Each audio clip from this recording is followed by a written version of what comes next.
I just turned 32 on July 4th, and it's got me feeling wiser. It's got me feeling older. I found a gray hair popping out of my head, and I'm like, you know what? Let me give some advice to the youngsters now that I'm 32. So I want to give you 10 pieces of advice I wish I had in my 20s. Number one, don't wait until you're ready. Just start. When I graduated, I was unemployed, living at home. I had so much fear of, oh my gosh, I didn't learn anything about business. All I know is how to draw a bunch of naked people and compose an image well. That feeling of not feeling ready, I wish I shook myself back then and be like, girl, just start. You will figure it out. As I've grown in my career and I've talked to other successful artists, all of us have had similar experiences of truly building the plane while we're flying it. Because these creative careers don't have these exact blueprints to follow, it is something that you just learn as you go. And of course, gaining knowledge, taking a business class, whatever it is that you can along the way pick up more knowledge, the better. But you don't have to wait to pursue what you want to do. Number two, this one pains me to say, but exercise truly does help your mental health. I have never been an athletic, sporty girl. I have always been the artist staying inside on my computer. But I will say, in the past couple years, I have been putting my health as a priority, eating better, exercising. And exercising to me is not like running marathons. I like going on walks. I like doing Pilates, just almost lower pressure things that aren't boring to me. And I feel so much better, not even just physically, but mentally. It helps so much. And it is something that people always told me, that you should exercise so you won't be as depressed and anxious as you are. And I'm like, nah, that's not it. It really does help. So take that with what you will, but if you're rolling your eyes at this, I was there at one point. It does help. They're right. It's annoying, I know. Number three, others will value you the way that you value yourself. And this is specifically what I'm talking about with me running a business. And when I was undercharging my work and I was taking on commissions and clients for very low budgets, I was actually showing that my work was not of that much value. So even though the work that I was producing was great, the people hiring me, they're like, well, I mean, we're paying you $50, so how great can it be? Okay. Your pricing and your boundaries teach people how to perceive you. Number four, this is a tough one because I am such a creature of habit, but you have to leave your comfort zone. You really will never grow if you don't leave it. And I remember years ago when I started and I was posting on Instagram and I was just posting my art and finished pieces, I had someone who was really successful tell me, you should really put your face on Instagram to have people connect with you and see who the artist is. It's gonna really help your business. In my young brain, one, immediately I felt uncomfortable because I'm like, I do not want to put my face out there. This is about my art. What are you talking about? No. Years later, they were absolutely right. And that moment of hesitation of, ooh, I'm not doing that, was because I was so uncomfortable with that idea because it was completely outside of my comfort zone. My comfort zone was just posting my art because that is how I felt safe. I felt like I could hide behind it almost. But when I'm running a business, connecting with my audience and clients is a really big part of it now. And I've had to completely remove that comfort zone, put my face out there and be like, hey, it's me. I'm the artist. And it has changed my business, even though it was so wildly uncomfortable at first. And now I really don't think twice about it. So huge changes happen when you are leaving your comfort zone. Number five, stop caring what people think. And easier said than done. I get it. I'm a people pleaser and I am very aware of how people perceive me. So this was a tricky one. But this is something in my 20s I have really worked on. And now that I'm 32, I'm just whatever. Maybe that comes with age, but it has been something I've been actively trying to change about myself because I felt like I was so aware what people thought about me that it actually hindered things that I wanted to do. And just going back to that other point, I think that was a reason I didn't want to put my face on Instagram. I didn't want to start a YouTube channel because I'm like, oh my gosh, what if people I know see me doing this and then I flop?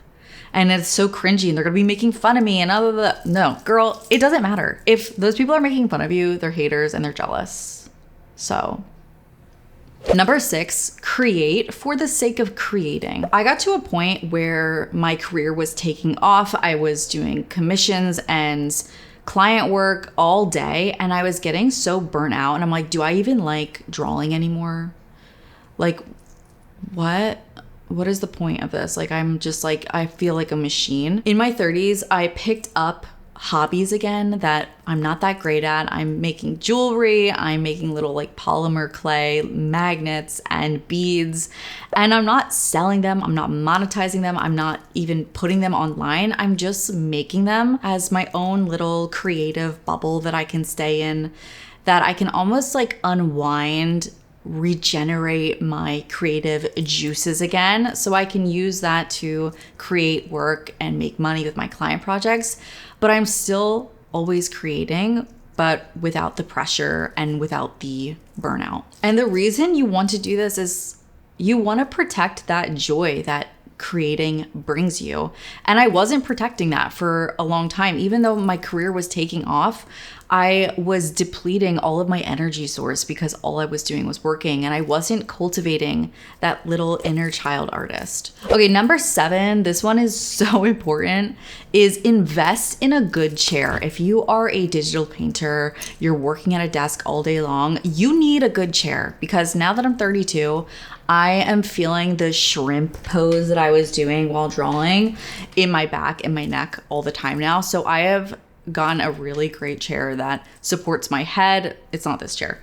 It supports my head and my back, and I can work for hours on end without having extreme pain. So really start to evaluate how you're sitting, your posture, stretch, take care of your body is really what I'm saying while you're drawing, because even though we're creating and we're drawing, it is physically taxing. So you want to make sure that you are supporting yourself in the best way possible, because I was sitting on a really crappy chair for years and I feel like it did some damage. So look at your chair right now. If it's something that needs to be replaced, let's make it a priority, okay? I don't want your back killing you like it is killing me right now. Number 8 is surround yourself with people that make you feel good. And that seems really simple, but it changed my life. I feel like sometimes, because I feel like I'm a naturally like cynical person. I wouldn't say I'm negative, but I definitely am cynical. So hanging around people that uplift me and support me, and they're having success and their like joyful mindset just like rubs off on me. And it makes me feel so positive and good, instead of hanging with people that are super, super negative. And then we both start getting super negative and just complaining about things. And we're in this just like echo chamber of just like everything is terrible. Make sure you're like feeling like your cup is filled after you hang out with your people. Number 9, don't let fear dictate your decisions. And this is almost just expounding upon the leaving your comfort zone. But I feel like in my 20s, I had so much fear. And that fear was almost like slamming the brakes on progress, because I'm like, I don't know what to do next. I'm terrified. What if I fail? And I would get in this like loop of just like fear. And I've realized now, and it's something that I'm still working on, but when you have that feeling of fear, I feel like a lot of times it usually is a sign that it's something that I should try, that it's something that I should do. Don't let that initial gut reaction completely stop you or slow you down. It usually means that you should just push through it. And the biggest rewards come from doing the things that scare you the most. Number 10, this is the biggest piece of advice that I can give you. This is what helped me go from being an unemployed artist living at home to being a full-time artist working with companies I never even imagined I could work with. And it is just to stay delusional. And you're like, girl, what do you mean? What does that mean? I had a teacher tell us that you're never gonna make money really as an artist. And I remember just being taken back by that, being like, we're spending how much to go to this art school just for you to tell us that we're never gonna make money doing this? And immediately I was like, no, that may be your experience, but that is not going to be mine. And from that point, I was almost like putting this shield around me when other negative artists would say like, you're never gonna make money. It would bounce off my shield because I'm like, no, I will make money. I'm going to make money. I'm going to figure it out. And I'm going to look up to other artists that have successful careers because it is possible. I mean, why? Like, they exist. They're out there. That's who I'm going to look for. That's who I'm going to listen to. And I don't want to hear that. I like nice things. I want money.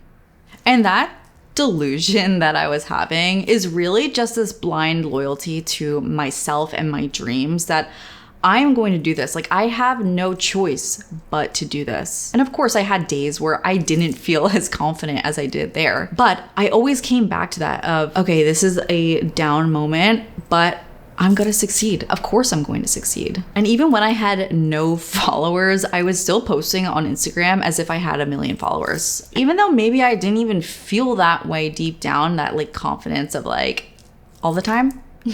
Having these like blinders on where I'm so laser focused on my own goals. I'm not listening to outside people telling me that they failed. Oh, they already tried that and it didn't work. I'm just like, like I'm not listening. I don't care because that was your experience, is not mine. And it worked. It literally worked. Let me know in the comments which piece of advice you needed to hear, or if you could tell your 20-year-old self something, what would it be? The first piece of advice I wish I knew was don't start until you're ready. Wait, no, that's not what my advice is. Wait.